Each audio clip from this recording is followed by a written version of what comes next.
When they ask you, why is there so much racism? We need to give each other just a little more love. Look, that's what you get. You can hear me, nigga. And that was in response to there are some good white people, but they need to be louder. They need to be heard. And they need to stand up to the tyranny that white supremacists are bringing. Look at the response. Can you hear me, nigger? Let's just look at it like this, right? We live in two separate worlds, right? You have brothers from the city that do crime, and then you have brothers from the city that don't do crime. Okay, you have you have brothers from the suburbs that do crime, and you don't have brothers from the suburbs that do crime. You got white people in the suburbs that do crime. You got some that don't. You even got white people that come into the city to do crime. Okay, so I'm gonna put it to you like this: if you're still walking around believing that Charlie Kirk was trying to make a better America, then you are part of the problem. If you're still going around using talking points that you know white supremacists used, you are part of the problem. There's no way that you can try to, I don't care how many times you want to keep talking and keep saying how great of a person Charlie Kirk was. And the point fact is that he wasn't. And no straight heterosexual black man it's just going to just absorb that and put out all that fanfare like Officer Tatum. Look at Officer Tatum. He's the kind of guy that you already know. He didn't get along with people. If he probably even not even from the city, but I'm pretty sure that he didn't get along with a certain set of people because he thought they were all the same. He thought because they all wore shades that they were all gangsters. You see, and that's how police are. So he's typical as a Officer Tatum. You know what I'm saying? To believe that every tough-looking black guy is a criminal. We must be subservient and cower down to lesser masculine men. And that was what this is all about. See, I was born in the '70s, so I was in the United States Marine Corps, okay, and I traveled, okay. I was in combat theaters. I did combat tours. So I was able to see in Africa how people were living in Africa. But let's just take it back. That was in the '90s. But let's just kind of take it back a little further. Because even in the '80s, we were able to look at TV, okay, and see. And then I actually traveled there. And what I did notice is that they did have cities. And they did have, they had some nice areas. But that was a very small, very, very, very, very small. And that was only for the white people, and this is true. I'm not being racist. The white people, for them to come to Africa, they needed a place that was suitable for them to stay there. Okay, I'm just telling you what I know. Okay, because we had to go into some of these places. We had to stop there so we can go further in, like to Rwanda. You know what I'm saying? Stuff like that. So we had to go in certain areas in Africa, to do that, and we were able to go around and basically see what they're about. I'm giving you this background information because I'm trying to let you understand how a young man being able to see how they were then, and then coming now, and hearing the rhetoric that these people have done great things, and the Pan Africanism and all that good stuff. You understand what I'm saying? But the thing with the racism is if there was, let's just say there was a civil war, right? Okay, you tethers, the ones I was just now talking about, that come here, that stay out there, and those little areas where they live, they're gonna get you first. See, I'm just telling you, we just doing hypothetical. If something were to go down, you tethers that like to be around them and buy houses. See, you are the ones that they're talking about when they say, why can't We wish segregation was back. Why can't you stay in your no? See, that's you. See, because see, you moved out there because you felt like that was a status thing. You felt like you needed to be around them in order to elevate yourself and your feelings and how you felt about your life, and therefore, you are the people that they're talking about. Why can't there be segregation? Why are you people moving? That is not found most foundational Black Americans. There are foundational Black Americans that they are actresses. They're in entertainment. And there are some business, but we are only 12% of the country, so you can only imagine how few of us foundational Black Americans that you'll see out there. Okay, and then 9 times out of 10, like their children go to private schools or go to great schools, so they're not just hanging out and hanging around. But you tethers, okay? See, you tethers, you will drive Uber, and 5 of your friends, you will go out where white supremacists live, and because you'll rent like one place. I mean, take like 8 of you, and you'll rent like it's funky than a mug in that joint. You know what I'm saying? Feet stinking. I know. I'm just telling you. But okay, they're gonna hit you first. You the soft target because see, you're gonna be like, hey, yeah, brother, yeah, no, I'm not like them, and they're not even gonna hear that. It's just gonna be 2 taps, pop, pop, and keep it moving. Grab your shit, keep it moving. I'm just telling you, if this came to this, let's just say hypothetically, you see how hard we had COVID, and shit was shut down, and people couldn't get over here or get over there. Just imagine, like that wasn't far from that. That was a testing. Probably, most likely. I'm not gonna say this is true. This is allegedly that was a testing sequence to see what they're able to do, how they can move things around. Can they really suppress the people for a certain amount of time, and what they're able to do to move machinery, things like that around? I'm just telling you what I know.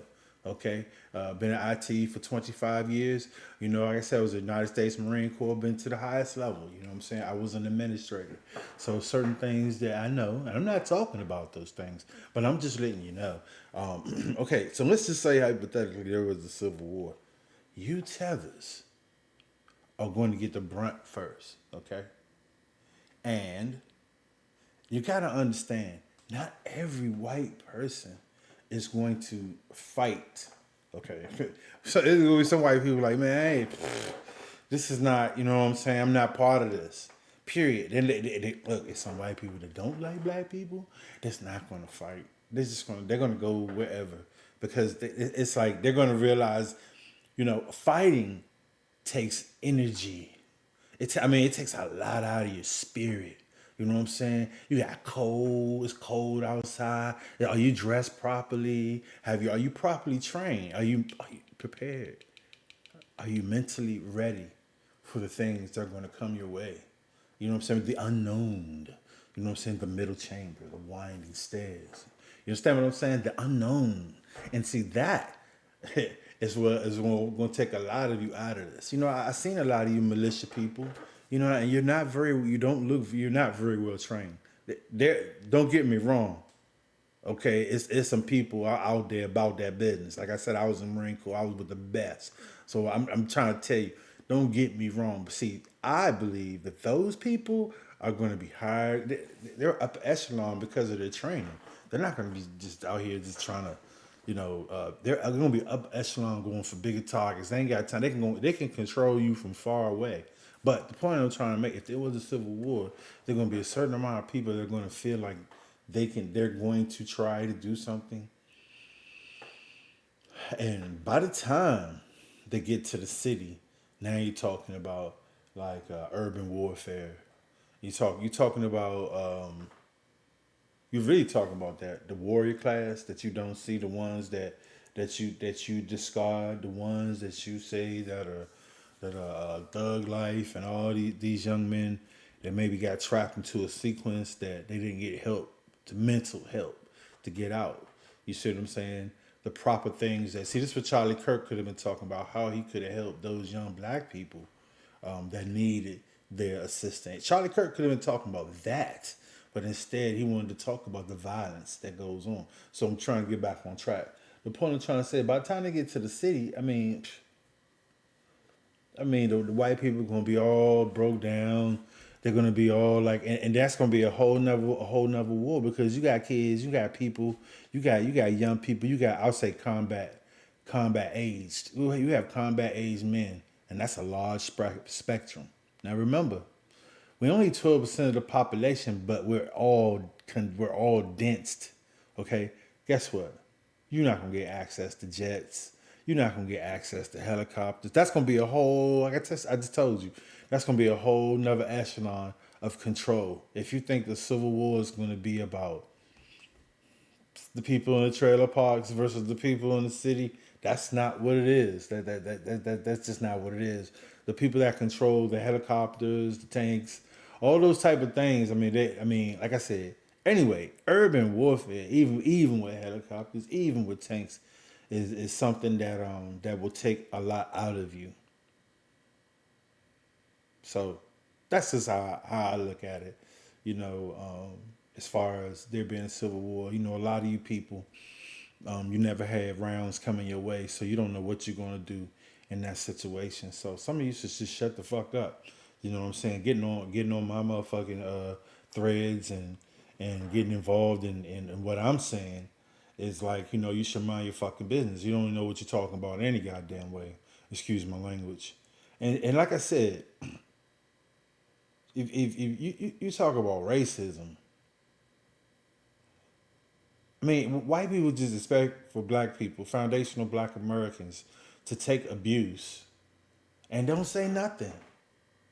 Don't be adverse to the fucking shit that we see. And this is why we pay you no fucking mind. Because your time is coming, either one way or the other. So, I just want to say that if you don't want racism, it, the so-called good white people, like I say up there are some good white people, and I know there are some good white people, and they mean well.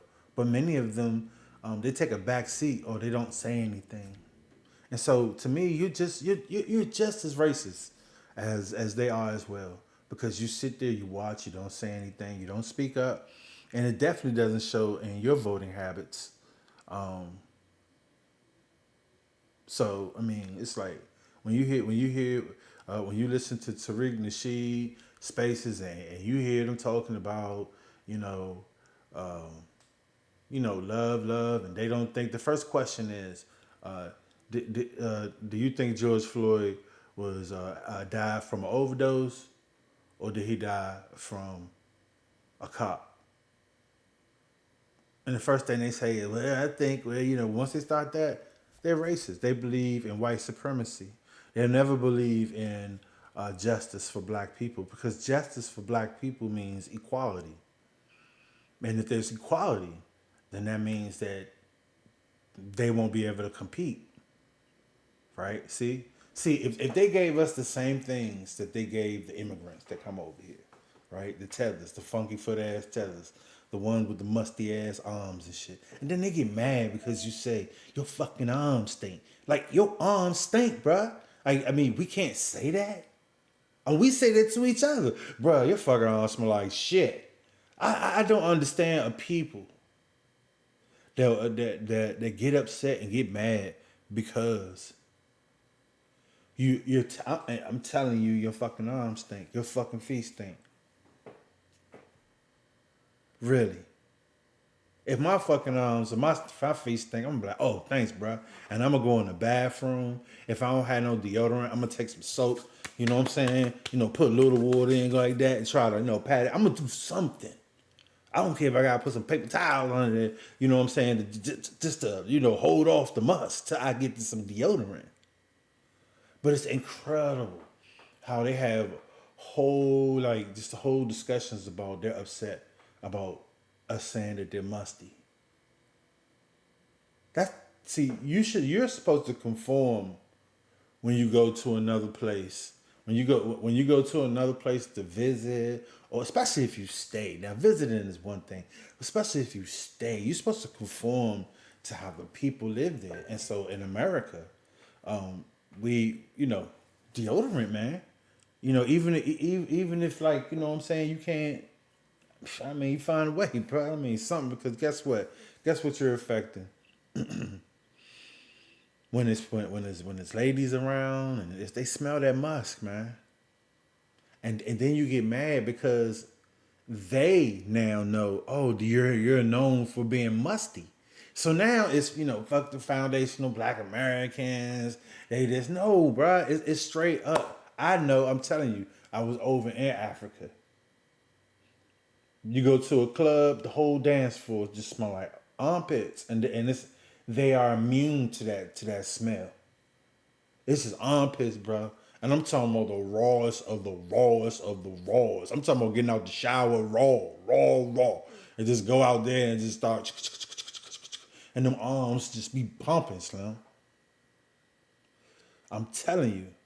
So when you come here, we are used to, putting some smell good on, try to look good and shit. You know what I'm saying? Comb you, try to groom yourself properly and shit.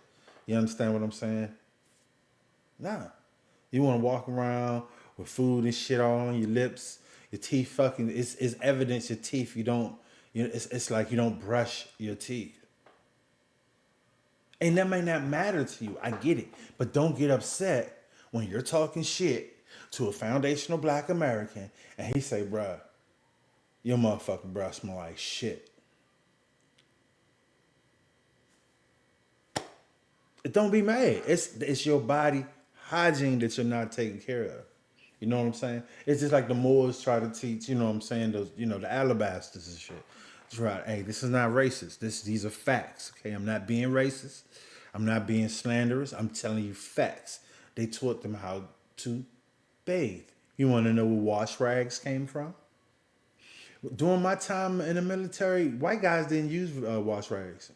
And I'm not, once again, not being racist. I ain't being factual. They never used wash rags. They just got up under there, man. They did have the little body wash and shit, and they did that, and boom. Wash rags came from slavery because the hygiene amenities were so bad that the mothers used rags to, you even seen it. Well, it was during my time where it was to me, I thought that shit was nasty. Where my mother would, take her, put some spit on a damn napkin and wipe my fucking face with it. And I'm just saying, I ain't had no choice. I had to deal with that shit. But I'm just saying, as I got older and I look back on that, it's like, man, shit, But that's the shit they did to keep their kids and they young clean. So that's why wash rags are used to wash your ass, in particular. I just wanted to talk to y'all for a while because the tethers be going hard like they discovered something. You know what I'm saying? They be using the same talking points. The so-called what's called the pro-black people, what's called the Pan-Africans and shit. Listen, when I grew up, yeah, people thought the Pan-Africanism was because that was the story we were sold. Okay, and then Jesse Jackson came along and said, "Oh, uh, they're African Americans." So okay, in our mind, as a young man, 18, 16, 17, about that age, 16, 17, whatever, you're thinking that people like Jesse Jackson are doing the business for the good of the people. Okay, you're thinking he's doing the business for the good of the people. I say, he's doing the business for the good of the people. But they weren't. And so now, think about it. We're talking about, man, that's about, 30-something years ago. We talk about now. Look at the Congressional Black Caucus. Look at your representative. Look at your senators. A black girl can go missing, and the senators, representative. No, the black girl can go missing and be killed by an illegal alien, and the representative, the senator of the state, they have nothing to say. They're not, they're not out there like, you see Charlie Kirk and all these other people having speeches about why this is bad. No, they don't say anything because it's political now. And this is the world we live in. So for all you little Twitter white supremacists, you're all debunked, bro. It's nothing you can say to me, Slim. Don't even play, none of y'all can't hold shit to me. Okay? You already know. I cuts you up with these words. Okay? The only thing you can say, when 13% does that, like, what the fuck is, it's like you don't have no new material. You don't it's nothing. 13% pays all of the rent. Like, what the fuck, yeah. That's what y'all sound like and shit. You know what I'm saying? And then you got these cave women and shit. You know what I'm saying? These cave women, they're supposed to be a delicate rose. I don't even think they women. I think it's men posing as women online. They just want to harass black men online. You see what I'm saying? That's all they want to do. They just want to get close to you.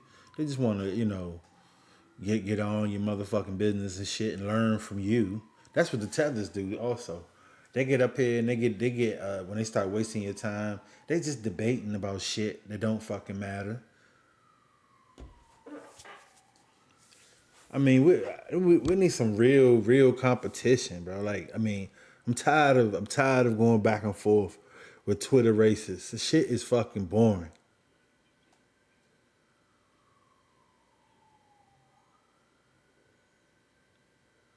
This is Black Views bringing you